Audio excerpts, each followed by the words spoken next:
Today in Can Haz Armory, how to more easily thread a blade that's not been threaded all the way down. If you got a pommel that's got to go down here, you have all this to thread, wipe through the entire thing.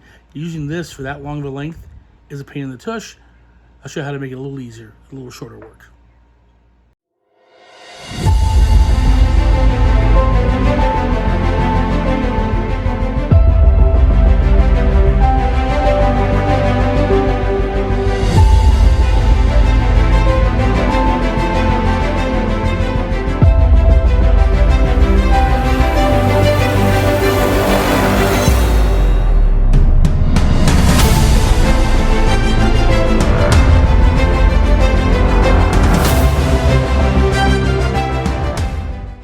Okay, so the problem I run into on these is you get some weapons that are threaded all the way down to the shoulder, which is fine even for a French grip.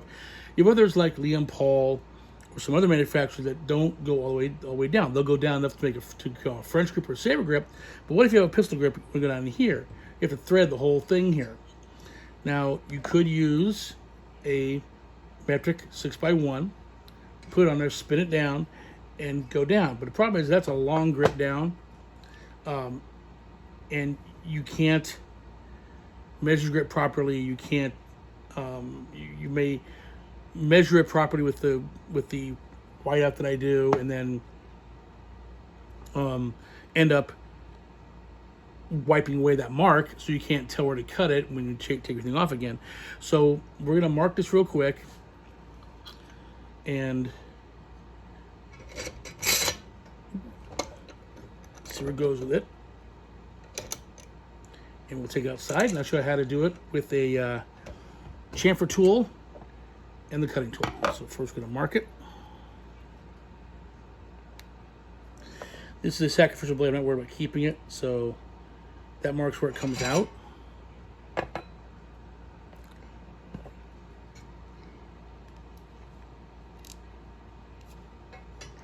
I know where this one is, so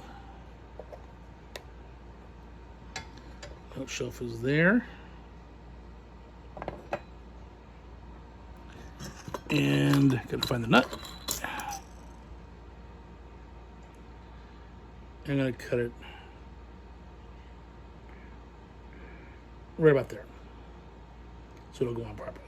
Okay, and there we are. And let's go outside and show how to cut this with the proper tools. Stand by. Okay, so here I have my saber blade with the untapped part. I'm gonna cut off the end here. This is the easy part.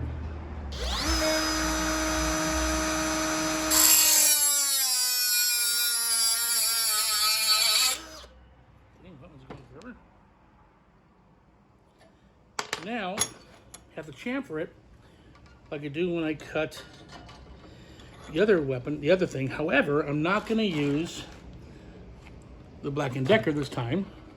I'm going to use the Ryobi, which, as Tim Allen says, has a little more power. I want to make sure this is going to catch the cutting down when I do it. So let's do this.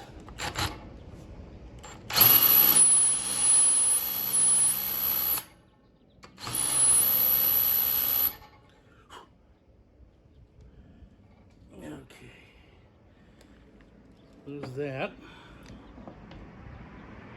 I'll take my 6x1 die and try and get the coat start on. You feel it biting in. The trick is keeping it straight. We're making the first few turns.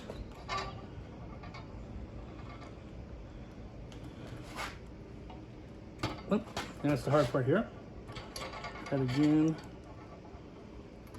I'm actually pushing down with quite a bit of force here. Going slowly to make sure it bites in. I can feel it biting. No matter if it's going to start actually cutting. Okay, I think it's going to start cutting.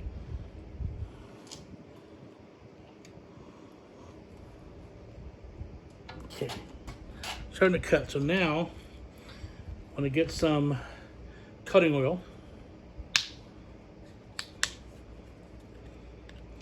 Take the cap off would help. There we go.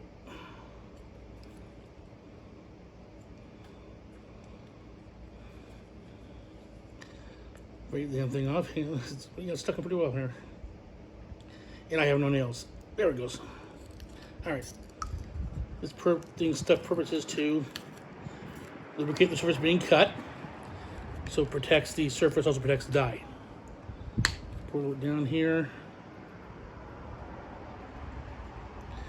And I am now using the Air Force Duke of Oil. Breathe memories. Here we go. So I'm getting on. It's going down. It'll back off a little bit, let the chips fall out. Here he goes. I'm gonna go 3, back off a half, 3, back off a half. Add some more oil to it.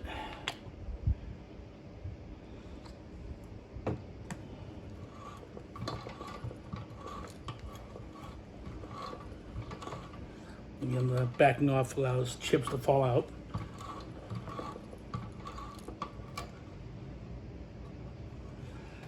More oil, and I think I'll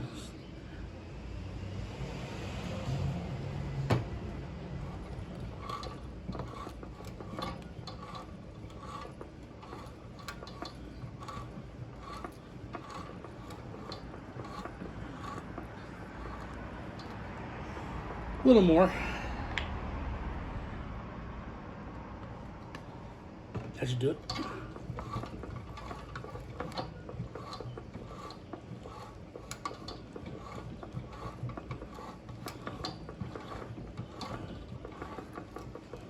Okay, take it off.